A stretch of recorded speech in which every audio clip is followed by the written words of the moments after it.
Welcome to the People's Republic of China, home of the world's largest population, one of the fastest growing economies on the planet with the world's first $1 trillion company, and also host of the 2008 Olympic Games. It's also one of the world's last communist states, and it has, shall we say, a rather sketchy record on human rights. So where does the video games industry fit into this? Well, this week we'll be looking at exactly how piracy dominates the entertainment agenda. But before that, down the road, someone's about to start World War III. EndWar is the first new Tom Clancy spin-off since Splinter Cell emerged in late 2002 and joins the ranks of the surreptitiously successful tactical espionage range that also counts the Ghost Recon and Rainbow Six series among its number. Indeed, such a valuable asset has the US author become to Ubisoft. The French publisher broke la banque earlier this year to snap up the rights to his name. An MMO and flight sim are on the way, but before that, the Clancy war machine must tackle its biggest challenge yet: making real-time strategy work on console. The huge team in Shanghai is seeking to achieve nothing less than the complete reinvention of a genre. Success, and EndWar could redefine what gamers can expect from a war game. Failure, and those aspirations evaporate in one giant financial mushroom cloud. There's a neat irony, to say the least, in the staunchly US Republican Clancy brand being fashioned deep within communist China. 2008 is a pivotal year in the history of the People's Republic. The Olympic Games are supposed to be its opportunity to show the world the softer, inclusive, more human side to a regime accused of decades of appalling human rights abuses. Events this year in Tibet and at the various stages of the Olympic torch relay, however, suggest old habits die hard. But if you want a real taste of how this emerging superpower is trying to change, look no further than Shanghai, the country's direct link to the rest of the world. Well, if you thought there'd be red flags flying everywhere, think again. And the first thing you notice about Shanghai is how remarkably westernised the place is. Indeed, 15 grams of fat tastes much the same here as it does anywhere else in the world.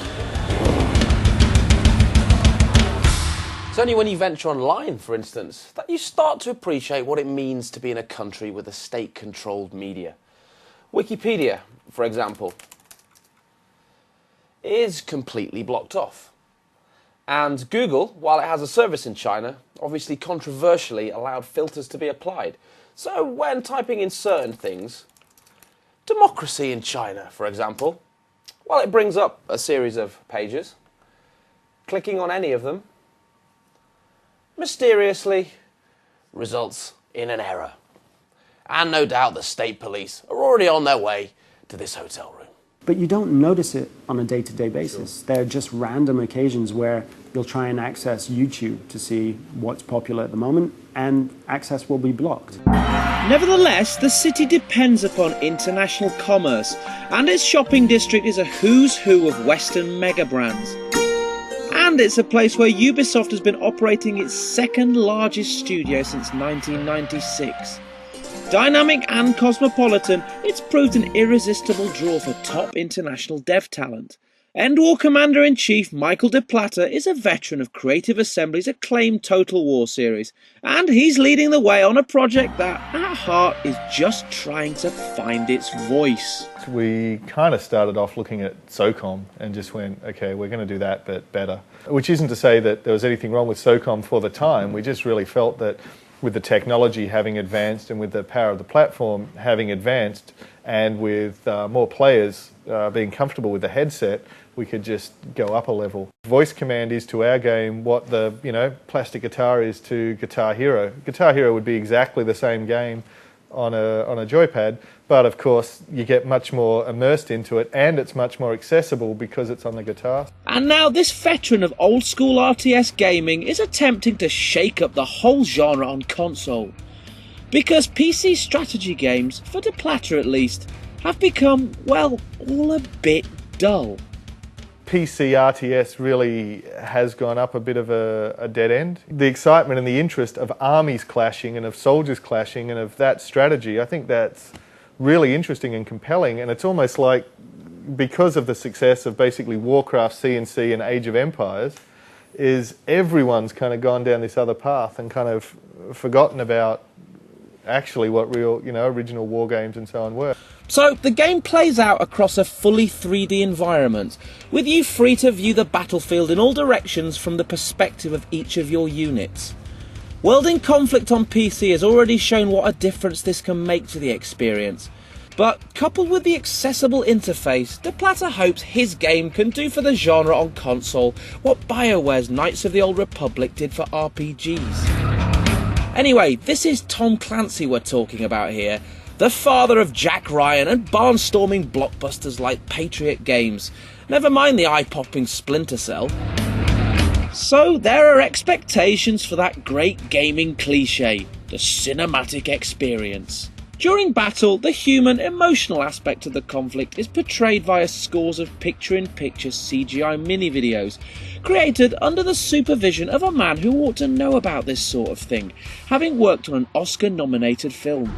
Obviously these are movies, right? They're small movies, so it's the same thing. In-game, you do have a lot of different techniques to achieve that, but for here, our main challenge was to build a team to do that and work in collaboration with the WAR team, which is also our team, and make sure that everything works together and flows well in the game. This attention to detail is reflected in the script. So our script is really more along the lines of a BioWare RPG in size. So the question is, why are we doing that in an RTS? The reason why is because in terms of production values and immersion, we really wanted to raise the bar to the level of an A1 RPG. Given the protracted, unscripted nature of the actual battles, the soundtrack itself steers clear of predictable John Williams-style bravado and opts for a more organic approach, with different layers allowed to merge and build according to the action. So here there's 4 layers of things going on. There's this ambient background kind of bed, this pad going on in the background. There's these little cymbal rolls that are happening. There's this strumming guitar, and then there's the little noodly guitar thing over the top. And all of those are individual cells that are being shuffled independent of each other, so it's never going to repeat. Back on the streets of Shanghai, we wanted to get a feel for the video games market in China, in its most international city.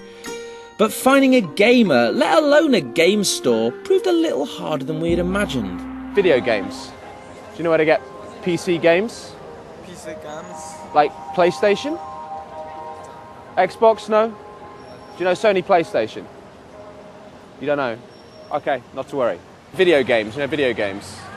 Video game. Like PlayStation, Xbox. Advertisement, performance, TV show, and so on.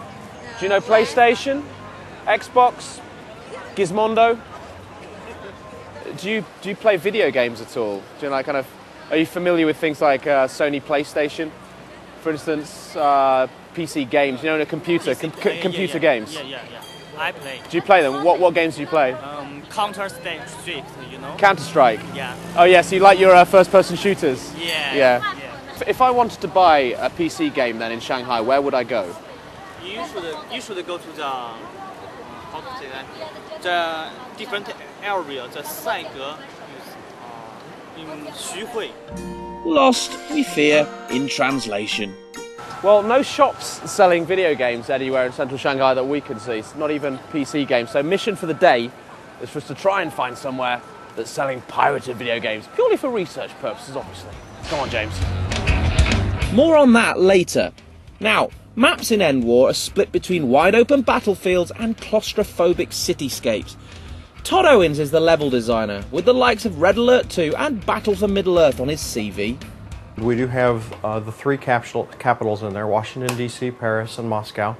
And these cities, like all cities, are really a place where infantry wants to fight. Vehicles are at a disadvantage here. The roads are thinner, there's more obstacles, there's more cover that infantry can take. Naturally, the battlefields will suit those that prefer to hitch a ride. They really favor fast movement. They really favor your vehicles. You want to have guys out there in tanks. You want to have artillery backing them up. You want to have the fast mobility of your aircraft.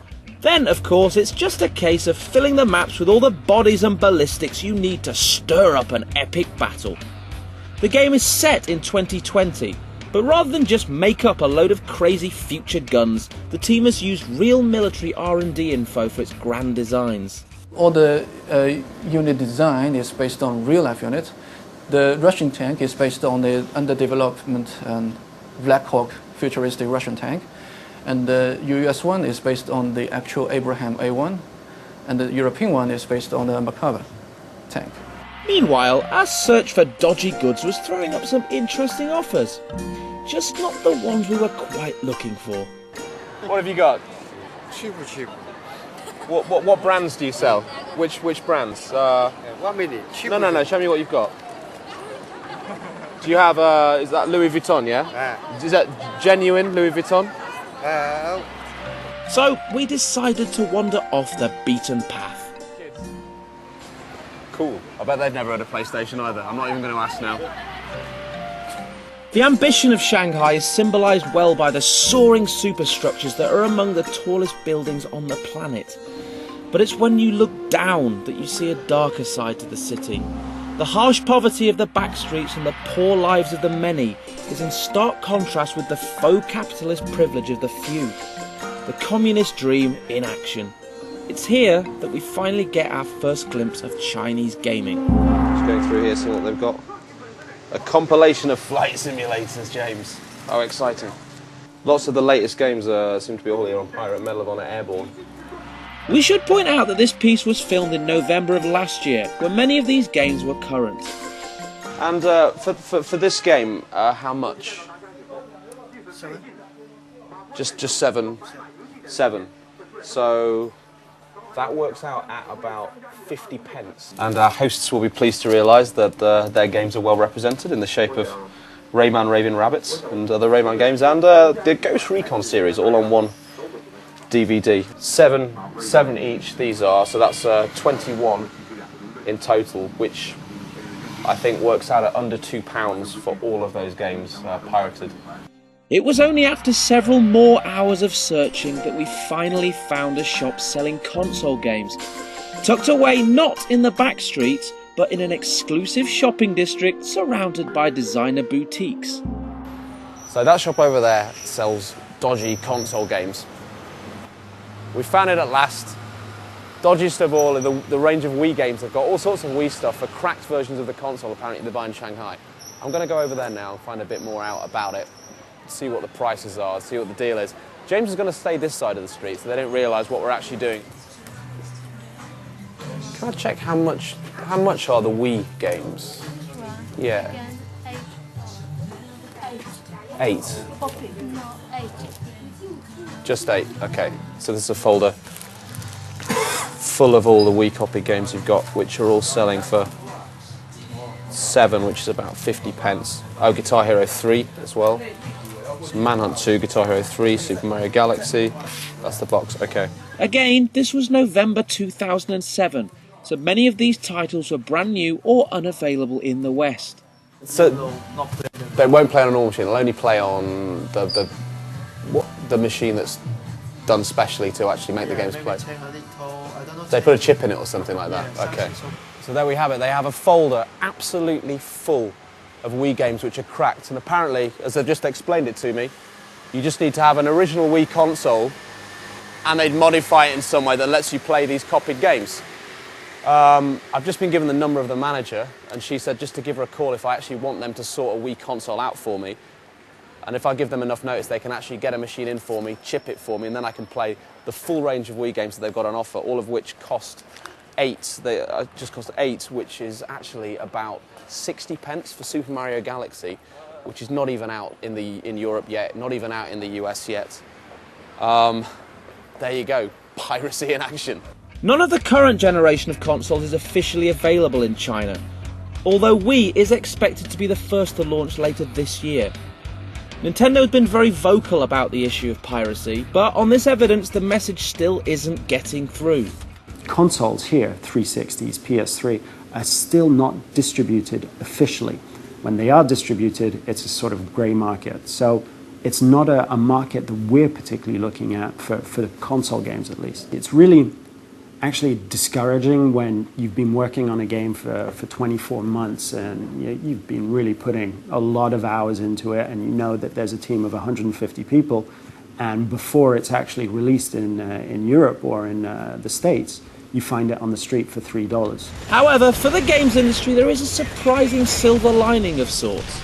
The content here is very, very different. The content that's enjoyed, the levels of quality, perceived quality are very, very different. So while you have mainstays like World of Warcraft, the rest of the local market has been transformed by Piracy, making online MMO-style games or casual games that are online and item-driven very, very popular. And those are the only games that really, really work and make money, generate income within China. After all that, it was finally time to get to grips with EndWar. Unit 11, attack hostile 3. Unit 12, attack hostile 1. We tried out 2 multiplayer maps via System Link, the wide-open warfare of La Mancha and the choking intensity of New York.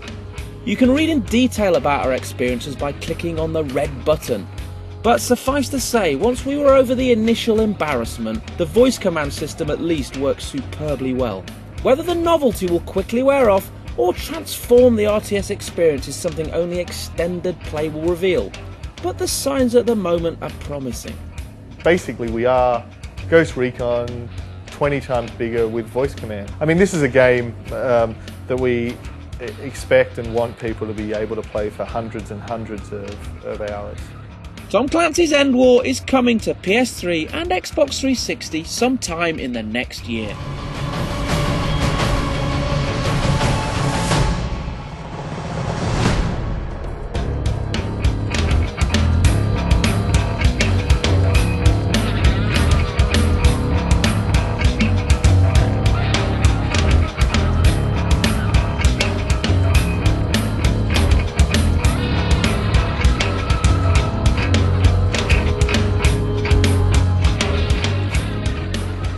Oh, just point your camera at her, you pervert. Go on.